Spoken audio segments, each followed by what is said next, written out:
Hi, let me take a few moments to welcome you to this course. This is for the course GREK 604, Greek Exegesis Galatians. This is one of several classes related to exegesis that's offered in the master's program at God's Bible School and College. The others are James and Ephesians. This course is going to use a step-by-step process to guide you through the exegetical process while focusing on the text of Galatians. There's going to be several videos related to this course, and each of them are videos you need to watch prior to the next class date. This video is the welcome video and the overview of the syllabus, rather lengthy video.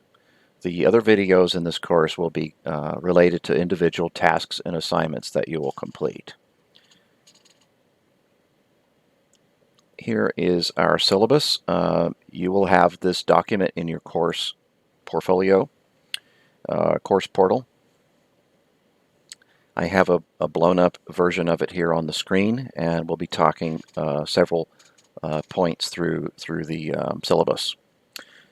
Here we have the name of the class at the top. Then we have the professor's information. I'll highlight several boxes here that are related to my contact information, who I am. Be sure that you do use my gbs.edu email anytime you wish to email me something that's class related. We have several online materials for the class. These are located here, and links are available in your document. This will be similar to other courses that you've taken in the grad program. In this course, we will be translating and exegeting Galatians using a prescribed step-by-step process. The emphasis in the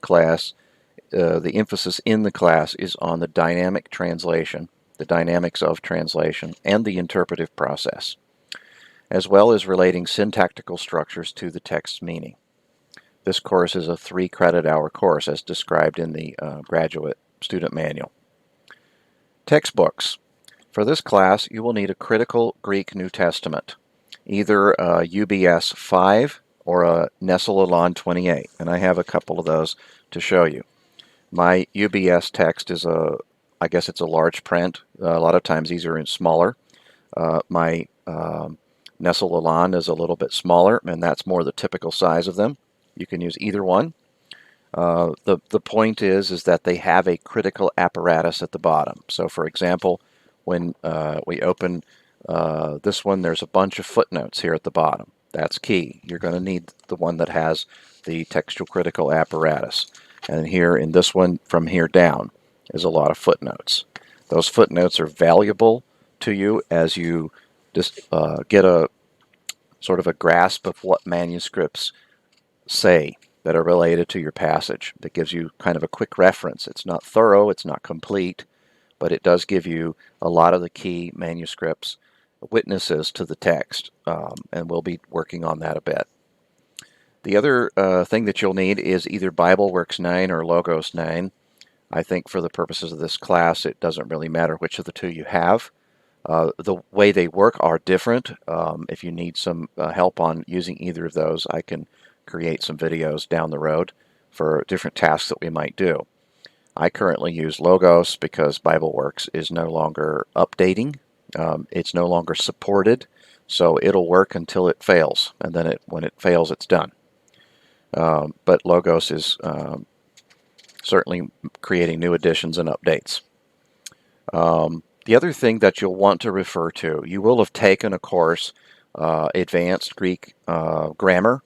I recommend the Wallace Grammar, and I set that someplace else. I don't know where I put it. Here it is. So you'll be using something like this. This is the bigger one. There is an abridged one as well. Don't know which of the two you might have used before. The thicker one is probably better in terms of giving you more options for each thing that you are analyzing. So that's the one that I recommend that you refer to as a reference throughout the course. You don't need to go buy one. The libraries that you have access to most likely have one. If you are trying to expand your library with some good Greek tools, that's an excellent purchase. The other thing that we're going to use in this class is Moo's commentary on Galatians. This is through the Baker Exegetical Commentary on the New Testament series. And this is written by Douglas J. Moo. That's the one that's assigned for the class. Everyone will read this one and interact with what's inside. You will be picking another one. That's bullet point 5 in the syllabus. There's a lot of good ones that you can pick from. They're listed down in the bibliography. But if you don't see the one you like down in the bibliography, that doesn't mean that you have to stick to the one in the bibliography. You can choose one that meets your educational goals if those are different. The ones that I've selected are typical ones that fit various profiles. Another element that we might use in here, I'm still deciding how I'm going to use it, but I think what I'm going to be doing is giving some excerpts from it as a PDF to you, and that's the Burr and Miller. I also have the Sake Kubo. They work about the same, except the Burr Miller has a little bit more information above what Sake Kubo has. And these are useful for deciding whether an author is using a word more frequently than other New Testament authors.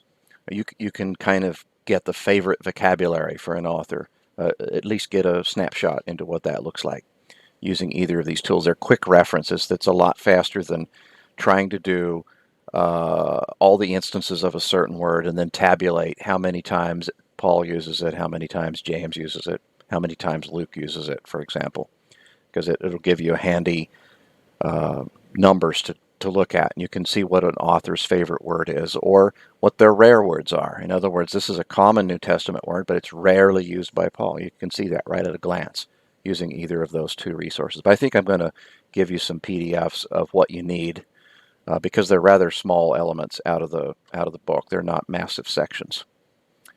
All right.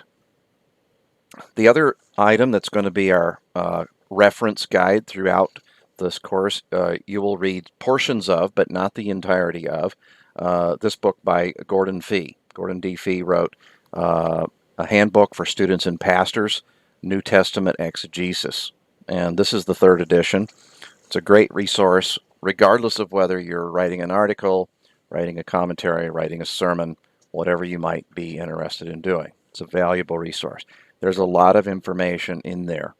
We won't be using all of it in this course, but I would hope that you do end up reading the whole book at some point or other. We're only going to assign sections of it, just like we will be doing with Moo, the main commentary for the class. Another thing that you'll be given is in your student portal is something that I've edited a bit. It's called your exegesis tasks.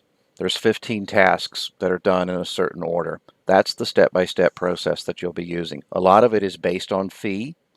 However, if you do everything in Fee, you'll be doing a much more massive project than you will in this class. So this is geared towards a 3-credit-hour class. You can read the textbook caveat there. That applies to everything in the required reading as well as the supplementary reading and various other things that you'll be asked to use. I have several course outcomes here. I'm going to let you read these for yourself. These would be similar to other courses that you've taken. There's some knowledge outcomes, things we hope you would know after taking this class, things that we hope that you will be affected by as a result of taking this class, and some skills we hope that you develop by taking this class. And those are all highlighted there in the 3 categories. I have a section here on graduate research and critical thinking skills. Obviously, one of the things that we intend to develop very strongly in the graduate level program is critical thinking. There's 2 approaches to biblical studies. One is, okay, somebody important told me this, so I believe it.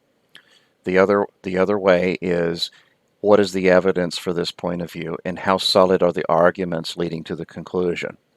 It's that second one that we're trying to develop. Most of us have probably encountered the first one growing up or in our churches or perhaps in undergrad. But in graduate level thinking, we want you thinking very critically of what you read, regardless if it already agrees with your presuppositions or opposes them. There's a lot of thought out there and a lot of thought based on evidence and reasoning. So we're critiquing the evidence and the reasoning rather than critiquing the conclusion on face value. We're not running litmus tests. Oh, your conclusion is this, therefore we pitch it out. Your conclusion is that, therefore we keep it. That's called litmus testing conclusions. That's not a very scholarly approach. So we're advocating and encouraging and developing within each student in the grad program critical thinking skills. We have some in the blue links here that you can take a look at to develop some of those critical thinking skills, but we'll be actively developing some of those in class as well through the seminar process. Here are some characterizations of graduate literary research. This gives you sort of a process, if you will, on how to assess literature that you're reading. You need to canvass the secondary literature to understand not only the conclusions that scholars have articulated, but also what are their presuppositions, what are their approaches, and how do they handle data. All of those are open for critique, and you need to be able to spot those things and critique them. It should also be characterized by critical evaluations of the comprehensiveness of the data. In other words, do they use all the data available or do they ignore some important data? You want to be able to spot those instances when they ignore data. Cross-disciplinary interaction is encouraged. That means a scholar from one field needs to be able to critique things coming from another field. One of the things we have a problem with today in the scholarly community is that a lot of times people are trained in a very narrow track.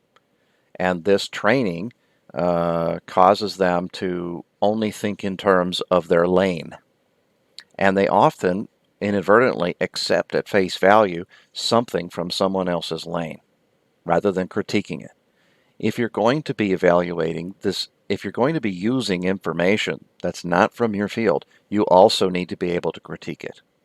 You have to be able to evaluate it and judge if it is accurate or not. And how well is it a fact if it's an established fact? Moderately, barely, you want to be able to know those kind of things.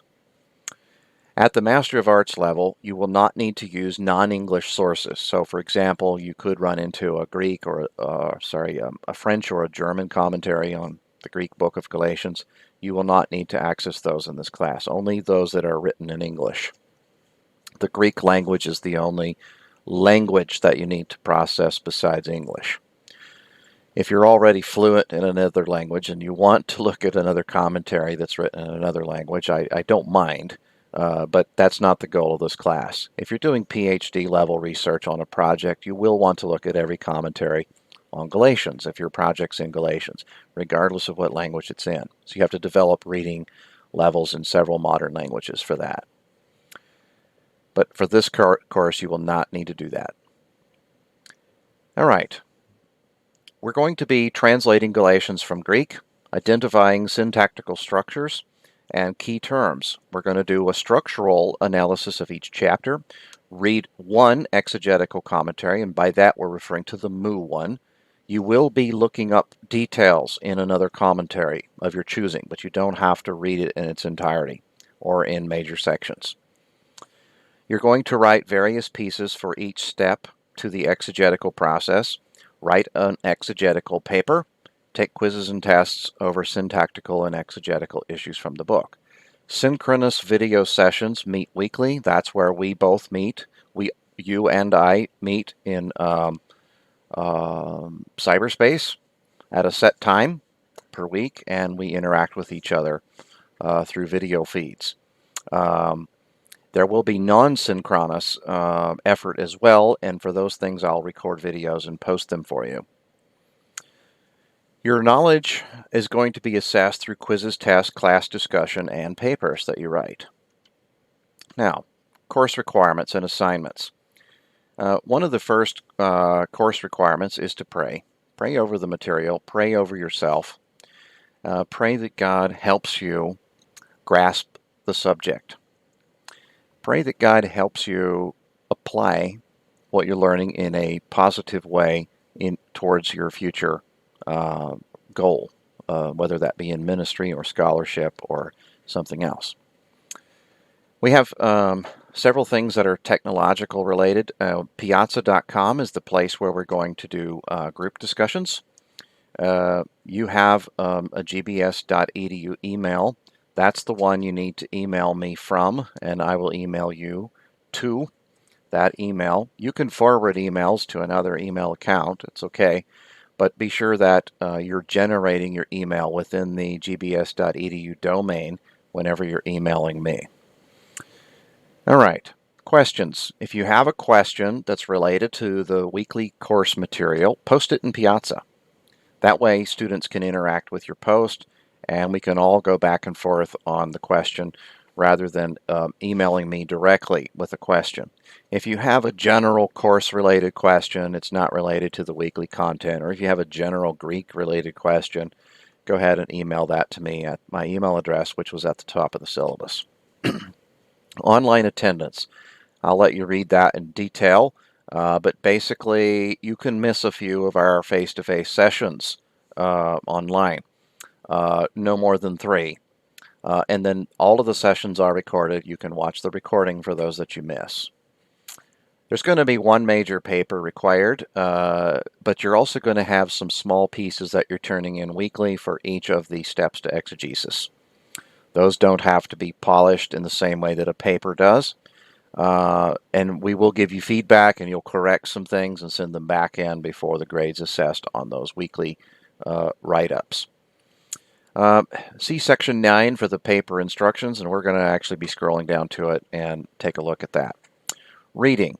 Reading should be done prior to the weekly quiz, which not every week we'll have a quiz, but when we have one, make sure that your reading is up to date, because one of the questions on that quiz is going to be, did you do your reading?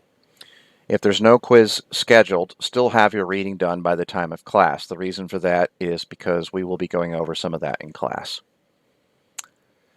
Focus assignments. These are the assignments where you diverge as students from the general track of this course to whatever is your educational goal. So we have 3 categories: scholarship, ministry, and personal. And those are explained here, and when we get down to the focus assignments, they're divided into those 3 categories as well. You need to declare one of those 3 to me and email me which of the 3 that you're doing. That way I can assess the materials that you turn in according to the correct rubric. Okay, we will have some quizzes. The quizzes are taken from the assigned passage, basically the vocabulary and syntax that we're dealing with in each passage. Those are quizable items. If you are a student with needs or disabilities towards learning, be sure that you avail to yourself the resources available to you at God's Bible School and College, but also email me if there's something in the class that's preventing you from the fullest expression of your ability. We want to adapt the assignments for you in that case. So be sure that you not only avail yourself to the resources, but also email me so that we can set up some alterations as needed. The course breakdown. Here we have the core assignments at 70%. Those are set to be the same thing for every student. Then the focus assignments. Those are set at 30%. Those will be different for each student. In the 70% group, it's further broken down by the percentages not in bold. So the bold is 70, the other bold is 30. The unbolded parts are the breakdown of the 70. 20% for your weekly translation and your uses of each part of speech that's significant. 25% for your major paper at the end of the course and your presentation. It's about 20 for the paper and 5 for the presentation. Reading is 5%. I kept that at a very small percentage of this course because the specific assignments are rather small. However, the reading you're going to have to do to complete your projects is bigger, but we're not assessing that by page. So I left that percentage very small. The class participation, which includes our interaction face-to-face as well as your blogging on Piazza, that will be 5%. Vocab quizzes, those are a little bit more than vocab, but vocab is the main point on them. Many times there's going to be syntax and there will be the question about your reading. Those are 5% of the class grade. There is a final exam worth 10%, which we take before we do the presentations. Focus assignments. We have them here divided into 3 tracks. I'm not going to explain every single one of them at this point. However, I do want to explain a few of them to show the variety that we have. So for example, under scholarship, number 1 and number 5 are both about a meaning of a word. These are key words in Galatians. Number 2, for example, is an issue on the use of the genitive case, and it's a rather famous, debated one. It's all about the faith of Jesus Christ. Is it his faithfulness or is it our faith in him? That's the point of the context there.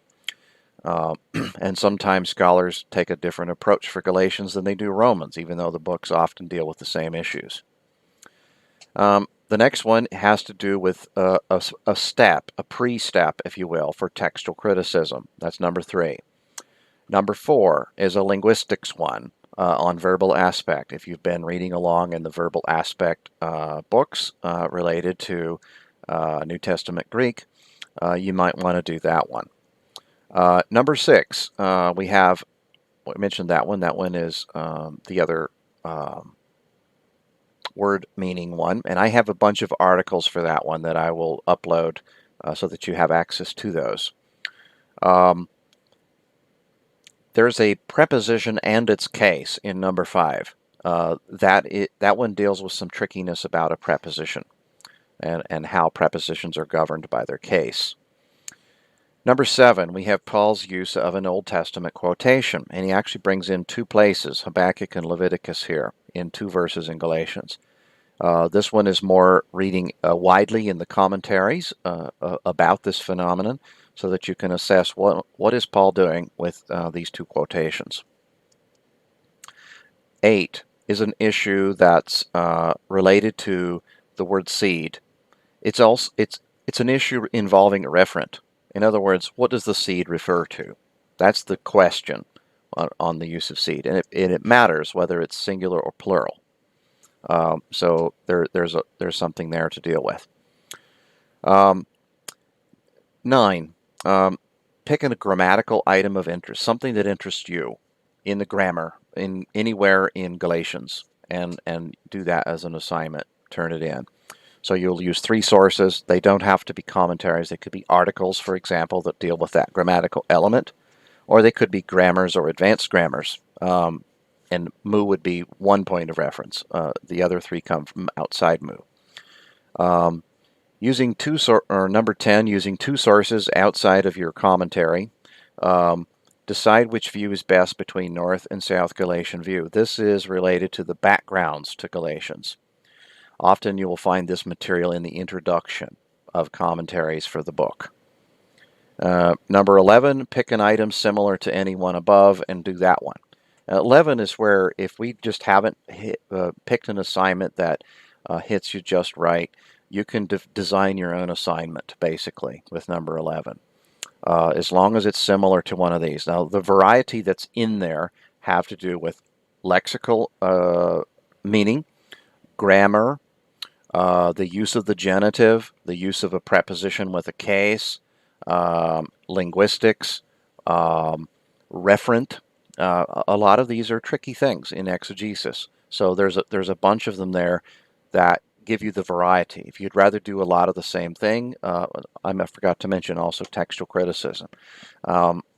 If you'd rather do the variety and get the more broad exposure, do one of each. If you would rather dig deeply in one area, do that one multiple times. That's the idea. And so you can use 11 to create any one that you'd like to do multiples of.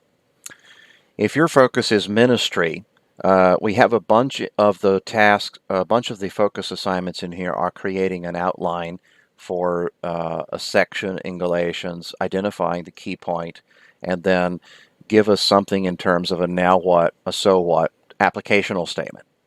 And you'll do all that in 500 to 1,000 words. And basically, one of the goals in doing exegesis of a book is to be able to preach through the book. So getting a series of outlines and key points is helpful in the sermon creation process. We do have a couple of other types in there.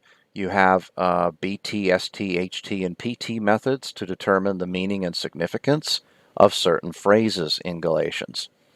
And so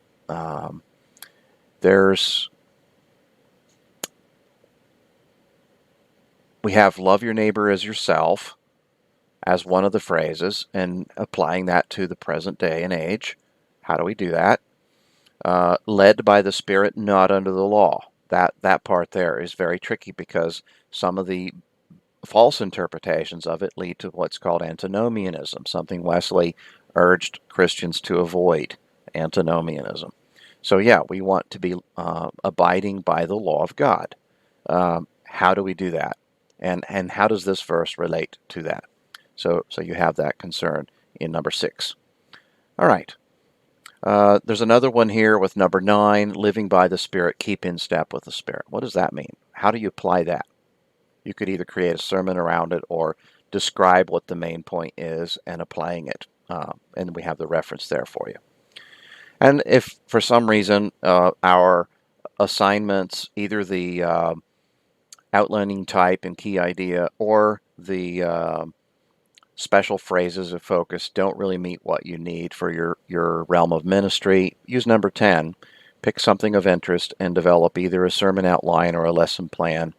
And if you need something even a little bit more different than that, just email me, and once I approve it, you can do that. If your goal is personal growth, personal enrichment, this next section that has a lot of different things that you could focus on.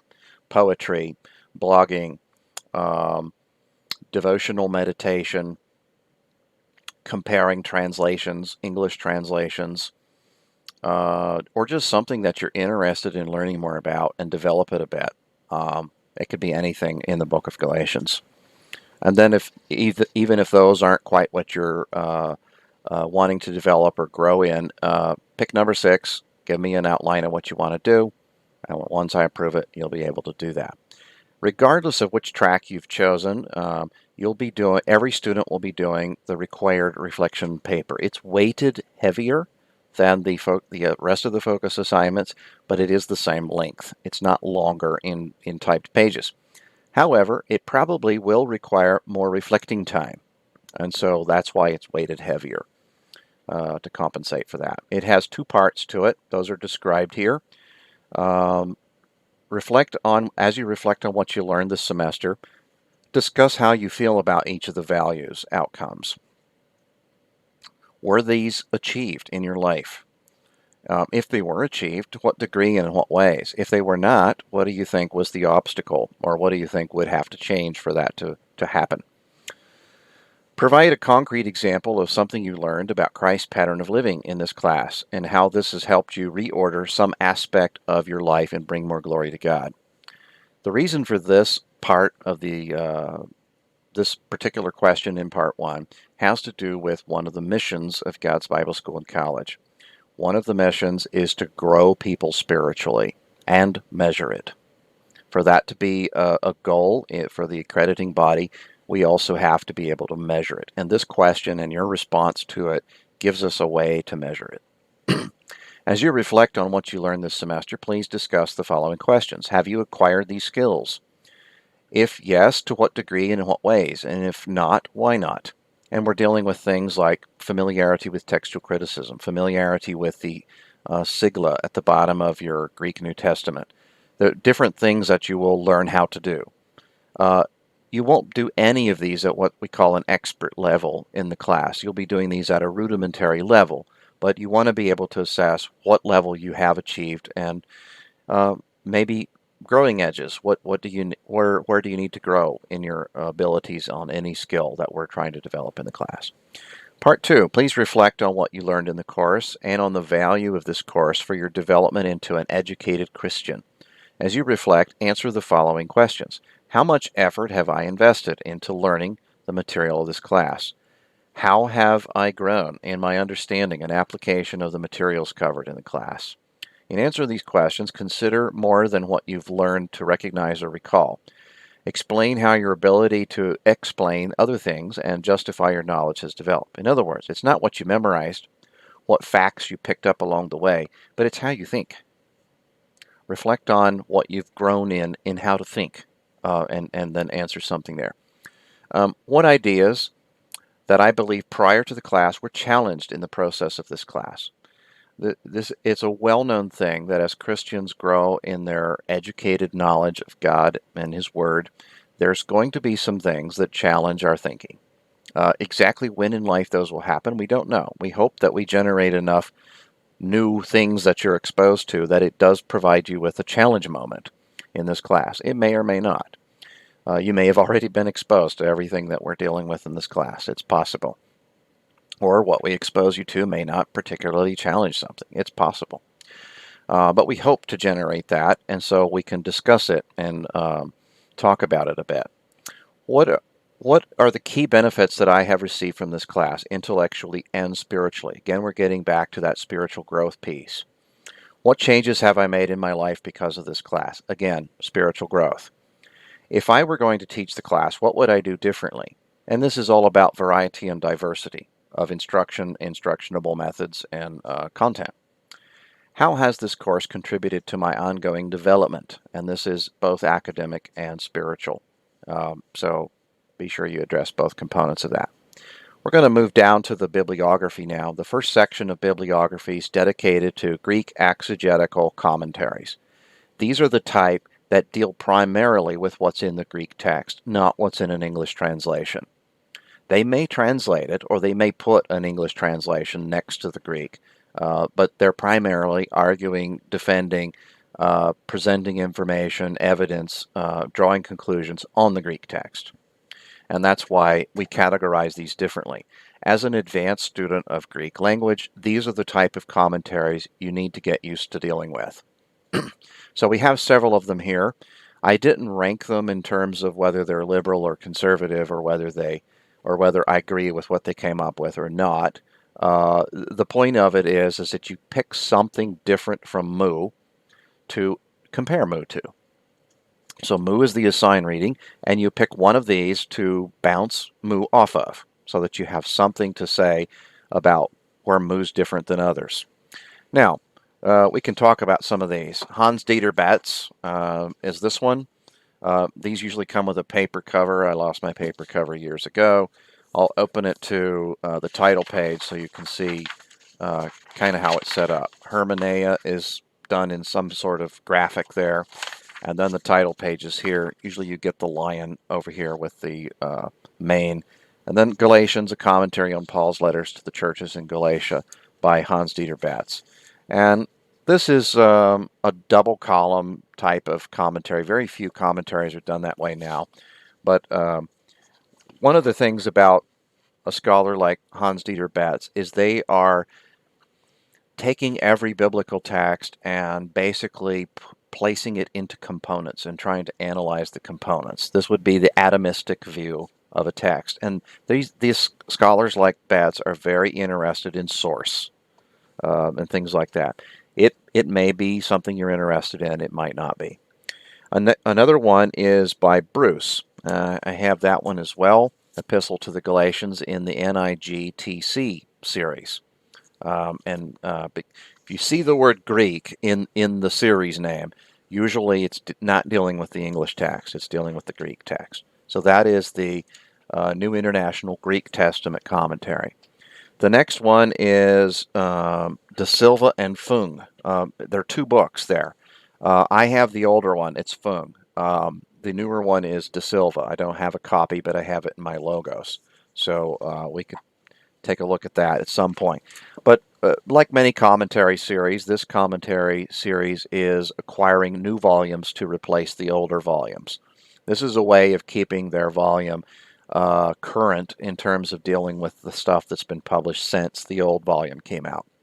So Fung wrote the old volume and De Silva wrote the new one. And you can see the spread there between 88 and 2018. So you're dealing with 30-year spread between the two volumes. That's kind of a small gap, really. So many commentaries are doing the new ones 100 years after their old ones, or 50 years after their old ones. So this one's doing it roughly 30 years after its older one. The next one is the one by Longenecker. That's the Word Biblical. This one here is usually in a green and black striped cover, the paper cover. If you find a copy without the paper cover on it, it's usually just forest green underneath, really dark green. And that's the New Testament ones. The Old Testaments are blue and black instead of green and black. Same pattern. One of the things that's valuable about the word commentary, and even if you're not choosing the word commentary as your second commentary to look at, it's helpful to look at least at the chapter headings inside where the chapter begins. Immediately after that, they will put a list of sources that are useful for understanding that chapter of Galatians. It's one of the features that I always liked about Word. You can quickly gain a list of sources valuable to what you want to analyze in that chapter. So that's useful. Then we have one by Martin Lewis. I do have a version of that. That's the Anchor Bible. I think they are currently going through some newer ones as well, but I think this is the older one. I don't think the newer one's out yet. Some of the commentary series, they don't have the new ones out. But that's Martin, J. Lewis Martin. All right, and then we have Peter Oakes. It's not a very big one. I have actually put mine somewhere else. I'm not sure where it is. It could be too that it's only in my Logos account rather than in my bookshelf. But I was at the reveal of Peter Oakes' Galatians commentary, and one of the things he does here is related to one of those focus assignments we talked about, the faithfulness of Jesus Christ, or the faith which is in Jesus Christ debate. He actually sided in his Galatians commentary with the faith which one places in Jesus Christ for the expression in Galatians, although he had agreed years ago with James Dunn that that expression meant the faithfulness of Jesus Christ in Romans. So he's one of the few scholars that does something different in Galatians than what he thinks is going on in Romans, which is interesting. And he gives reasons for it in his Galatians commentary. And if you're very into that debate, I would say that is the best commentary to take a look at, is Peter Oakes' commentary. Then we have one by Thomas Schreiner. That's in the Zondervan Exegetical series. I have a copy of it here. You've got dark brown, green, and white for the color scheme there on this one. One of the things about the Zondervan series is that they tend to give a balanced response to every section of the text, every clause in the book of Galatians. Balanced in terms of quantity. However, what that means is that for passages where there's a lot of technical debate, the what is printed there is going to be some of the technical debate materials, technicalities and things like that. It'll be pretty dense reading. And then on other passages where there's not a lot of debate, the commentary is very different. So you get a little bit of the feel of a lot of different kinds of reflection on the text with the Zondervan. It's not as thorough on the debatable materials as some of the others, but it gives a balanced feel to if you were going to pick just a commentary to teach from, like for Sunday school or something, perhaps the Zondervan would be a good one to go with, because it does give a lot of variety to the kinds of responses to any given passage, and that's one of its values. All right. English-based commentaries. I only included 3 on this list, but this list actually could go on for pages. You may be familiar with the Wesleyan commentary or the Beacon Bible commentary or the New Beacon Bible commentary. All 3 of those would fit here because they're based on the English text with just a few comments here and there on some Greek words. I put these 3 here for a reason. Kenneth Bowles' commentary in the College Press NIV series. It focuses on the NIV text, but even if you prefer a different version, it doesn't. It's still valuable to look at, regardless of which version that's your favorite. but they're just using the NIV to refer to different phrases in the text rather than using the Greek text. His understanding of the equality verses in Galatians 3 is very insightful if you're interested in the debate going on about who is referred to by the equality of various peoples in Galatians 3. Is it referring to equality in ministry or equality under obtaining salvation? And he gives some information that I think is very useful, that I think actually removes the verse from the debate entirely. It's not about some of the debates that have been ongoing about the verse. It's really about something else. And he's the only one that out of all the New Testament commentary series on Galatians that digs this up. So I think that's useful if you're interested in those debates. Timothy George, the New American Commentary, is another good one. I think I do have that one here. I can flash in front of you.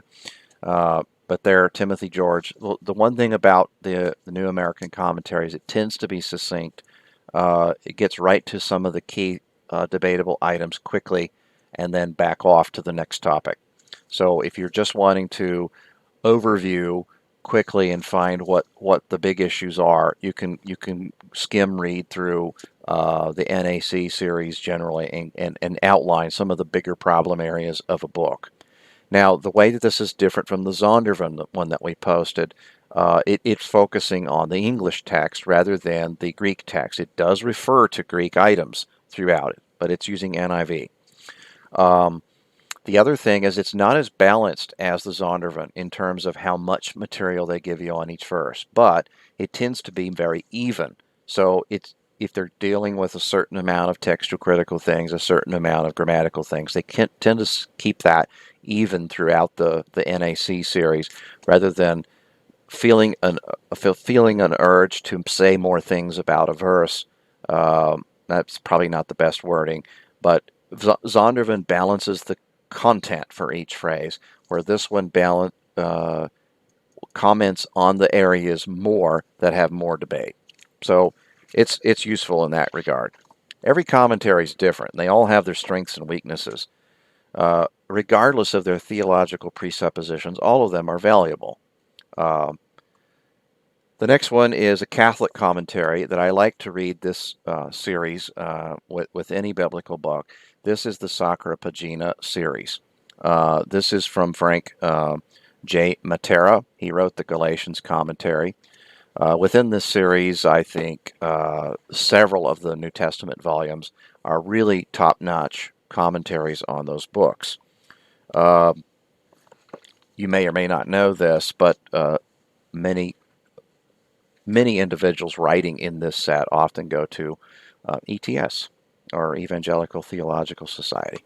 They're very interested in many of the same kinds of things that we as Protestants are interested in the New Testament books, especially Pauline letters.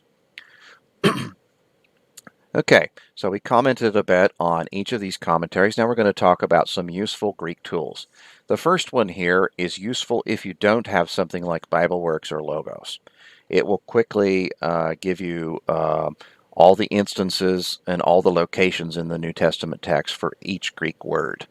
It's different from a Strong's in that it works backwards from a Strong's. It's giving you all of the Greek instances of a Greek word rather than all the King James instances of an English word, and then telling you what Hebrew or Greek is behind it. So it's the reverse process, but it's useful when you want to quickly assess how many places this Greek word shows up and where do they show up, so that I can look them up and assess. You'll be doing that for one of your steps, but if you have Logos or BibleWorks, you won't need it because you can do the word search there and get the results printed out or in a Word doc. Okay, Danker's lexicon.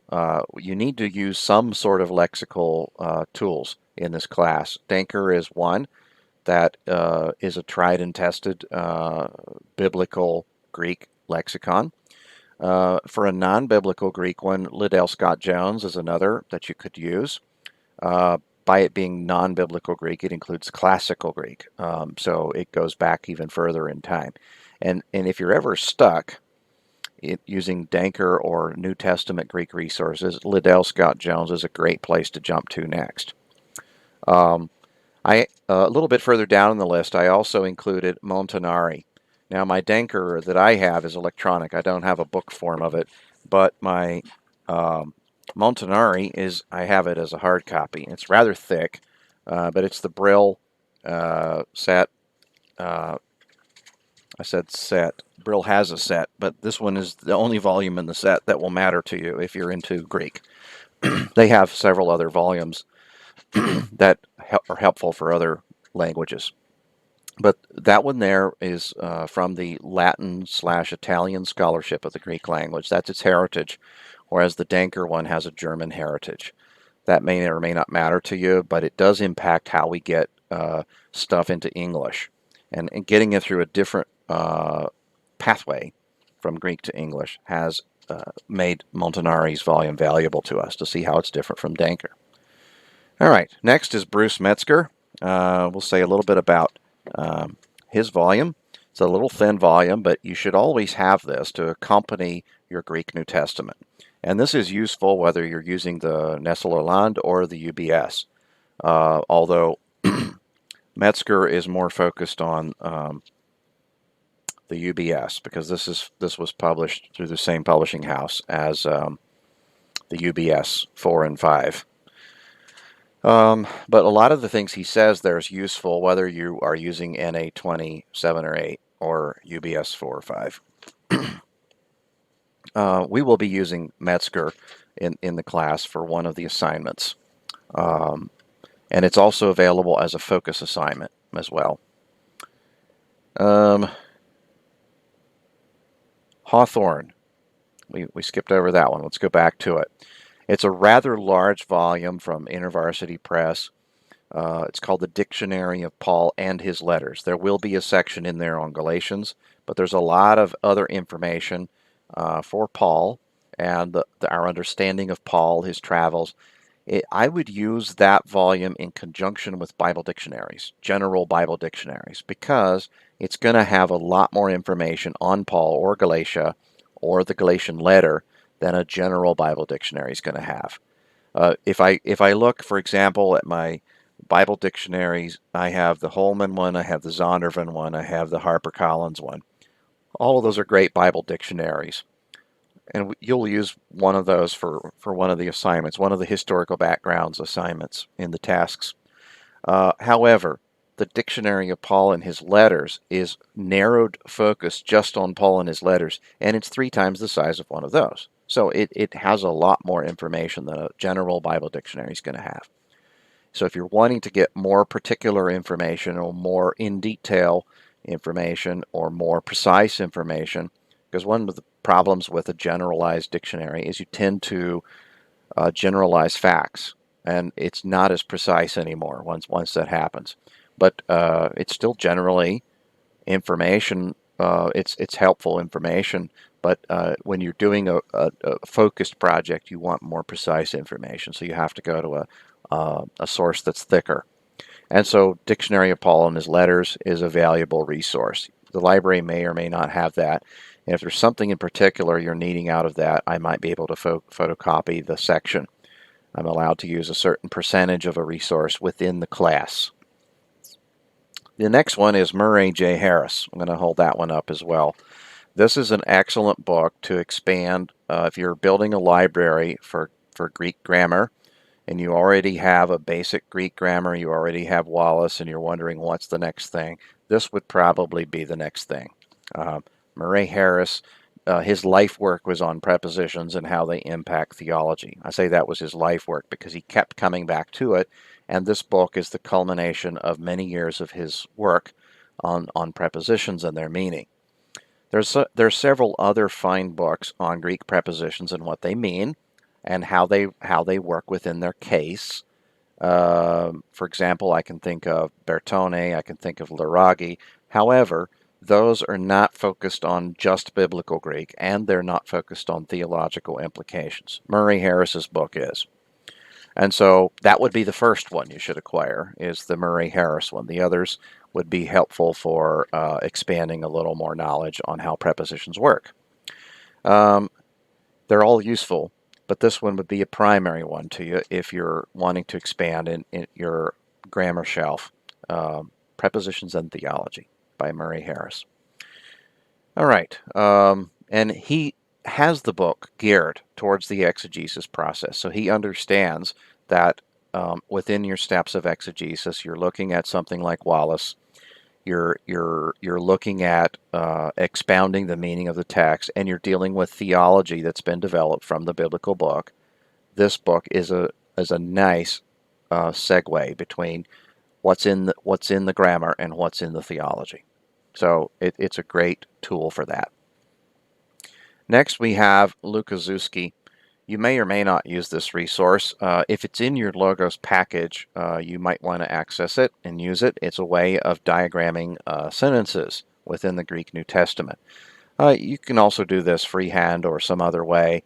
I'm also looking into Bible Arc and see if that is something I want to use. I do like it, so I might just incorporate that instead. At any rate, this is a helpful thing. It shouldn't dictate to you what the syntactical arrangements are. In other words, you can critique Lukaszewski, but it's available in the Logos engine. I don't know if it's in your package or not. And I also don't know how much it costs to add it to your package. You might click on it and find out. All right. This is the instructions for the main paper. Research papers must conform to the Kate L. Turabian style.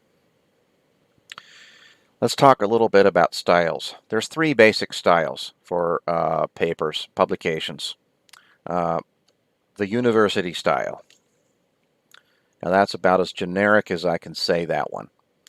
Various universities have developed very similar styles, and those are broadly used in the humanities globally for English. For example, Oxford, Cambridge, Harvard, and University of Chicago all have their published versions of their university style.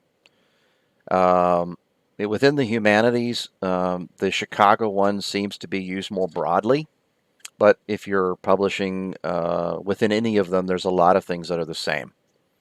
Kate Turabian is just a particular adaptation of the Chicago style. There are some options that are left open in the Turabian guide.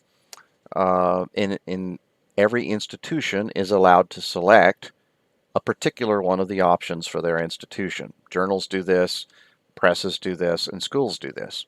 So God's Bible School and College has a selection from the Turabian options picked, and those are available at bullet point number 2 here, the GBSC local guidelines.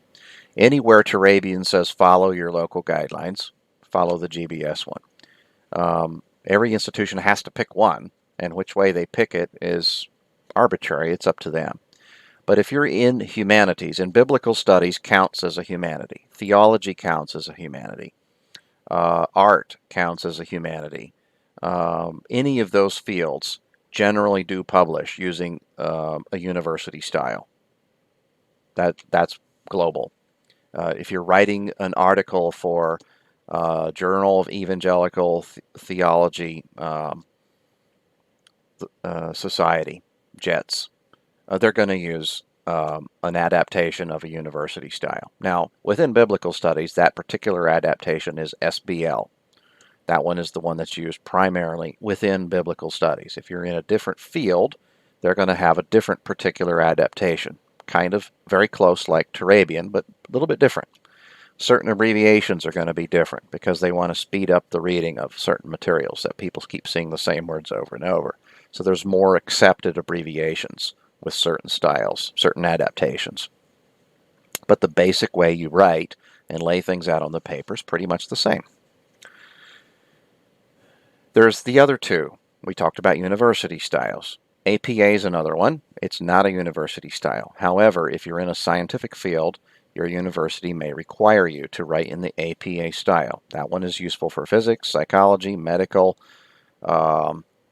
chemistry, biology, any natural science, any hard science, any applied science. If you're into linguistics, that's the one they're going to use in linguistics. Raw linguistics, not applied linguistics. Applied linguistics depends on the field of the application. So if it's biblical linguistics, you go back to something like SBL or Turabian. The third one is MLA. That one is actually used the least in publication. It's used in journalism. So anything that's a journalistic source, a magazine, a newspaper, nothing scholarly, is going to be an MLA. Something that you see on TV, the things that are posted on the screen will be an MLA. That's because that's a journalism style. So don't know which one you're used to. Hopefully you've been exposed to a university style, and hopefully even more particularly the Turabian adaptation. But that's the one we're using in the class. There is a paper template located at the blue link on number 4. There's also a quick guide at number 3 for how to footnote and do bibliography in the Turabian system. And I also have some resources for that if you would like to look at some options. Maybe you run into something that's not included in the quick guide. And within biblical studies, there's a lot of things you run into. It's like, oh, there's a whole bunch of acronyms here. How do I use those? And so there's some interesting ways you can do that. All right, there's also a style guide that's listed there with the Sheridan Baker. There's a practical stylist and a complete stylist you could take a look at. And my assumption is that's in the library. All right, let's take a look at the assignment schedule. I'm only going to talk about the first 2 and the last 2 because once you get to the second one, they're very similar. Here in the first one, it's a pre-class assignment.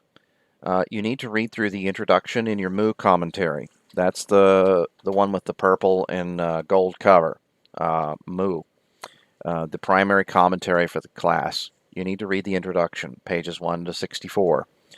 We're just going to assign sections of the commentary for reading, and they're not really huge sections. Read that before class because we're going to be discussing the elements in that introduction, things related to who's the author, when did he write the book, who did he write it to, where did he write it from, and why did he write it. Those things are the big questions in Introduction to Commentaries. If you want to see a different scholar's opinion on those 5 areas, just read their commentary's introduction. That's where they're going to put that information. So this commentary is a resource. You're going to read a second introduction too. You can pick any of them. It doesn't have to be your second official commentary. It can be any commentary that you happen to find, just so that it says something different than MOO says, and then you can talk about that difference. The other thing is to read the whole book of Galatians through at one setting in English. The reason for this is to familiarize yourself with its contents and be able to identify 1 or 2 areas and rank them. You know, I like this one better, I like this one kind of sort of. 2 areas that you're interested in developing further. You're going to be picking 1 paragraph out of Galatians to be your exegesis project for the term. And it needs to be anywhere from 6 to 8 verses, but it should be something that's of high interest to you. So read through the book and pick 1 paragraph out of the book, roughly 6 to 8 verses, that fits what you are interested in. Pick 2 of them, though. Pick 1 that's your preference and 1 that's a backup. The reason is if everybody picks the same one, I'm going to have to divide people up into different sections. All right. So write a paragraph as well on the elements of the book that interest you.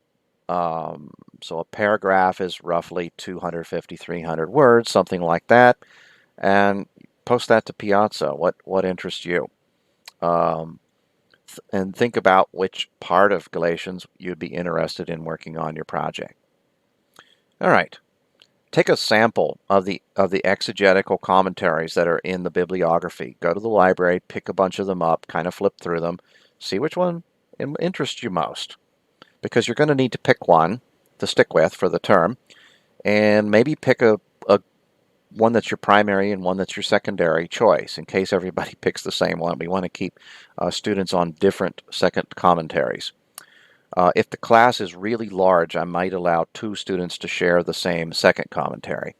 But if the class is small, there's no way. We need to talk. We need to have discussion from multiple commentaries. And by the way, I'm going to pick one too. After everybody's had their choice, I'll pick one of the ones that got left out that I really think needs to be in the dialogue. And I'll do that. All right. Week 2 is going to be a typical week for us. Before class, you're going to translate the passage. That's Galatians 1, 1 to 12. You're going to have that ready for class. You'll also have the syntactical information written in for each key term. In other words, how is this functioning in the sentence? What is it doing here? Which use of the genitive is this? What use of the participle is this? Have some kind of decision. Doesn't matter if you're right or wrong. Have a decision that makes sense to you. And then when we talk about the differences in which everyone picked, then we'll debate the finer points of why this one's better than that one. Then you can make changes to your decision later. But have a decision before class. Otherwise, you don't have something to say. We want you to be saying something about what you dug up this week. You should read these two sections in fee, 1.1.4 and 1.2. The reason for that is both of these are relevant to the task that you're going to be working on after this class period. So you're going to be working on step 1 of the, well, no, we're turning in step 1 on this week. We're going to develop it between week 1 and week 2 with a video. So you will have completed step 1 by the time you show up to week 2, because when I scroll down, you'll see, yeah, focus assignment 1 is due, and also task 1 is due. So you have 2 things due before class. Task 1 involved the reading here, so make sure the reading is done. You need to read the reading anyway before doing the task. So those go hand in hand.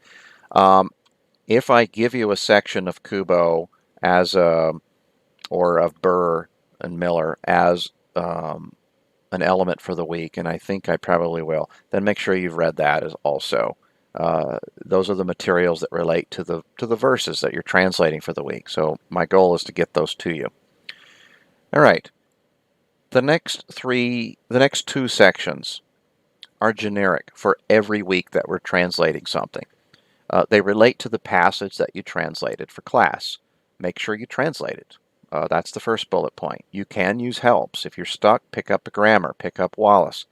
You can use any of the resources that we suggest as tools. This isn't just a shot in the dark. Grab some tools that make sense out of the text to you. You can. The goal here is a formal equivalence translation, and I suggested 2 up there, but it could be different than those. The goal isn't to just write the NASB out. I want you thinking through the options and coming up with decisions that are based on the grammar you see. Nothing like an NIV or a CSB where, okay, this is the idea the author has in his head.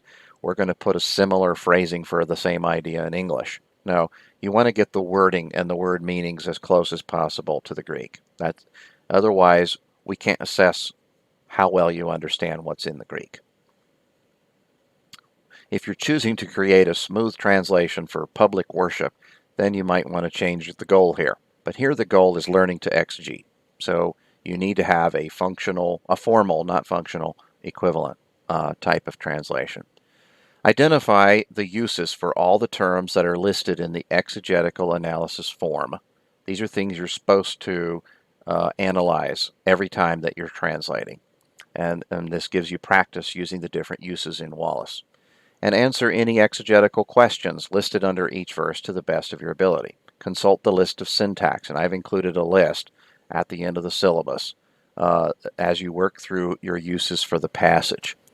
For verbs, participles, and infinitives, identify both the grammatical use of the form and the aspectual use of the tense. Check Daniel B. Wallace's exegetical comments on the passage using BibleWorks. Those are available in BibleWorks. If you don't have BibleWorks, we'll just go to Wallace's grammar when you're dealing with certain things. Just see what he generally says about that grammatical item. Create a structural diagram for your passage. Don't use rhetorical labels. Just diagram the structural flow.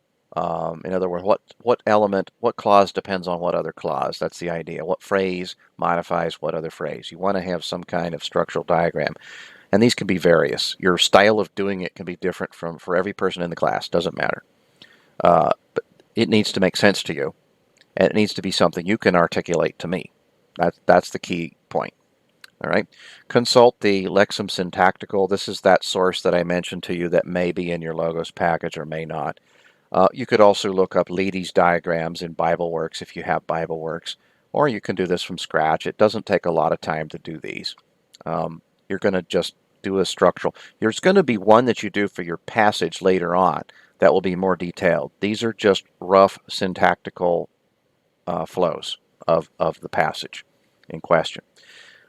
Post these items to Piazza 24 hours before class. The reason why it's before is because others will need to comment on what you write. So get it up there at least 24 prior.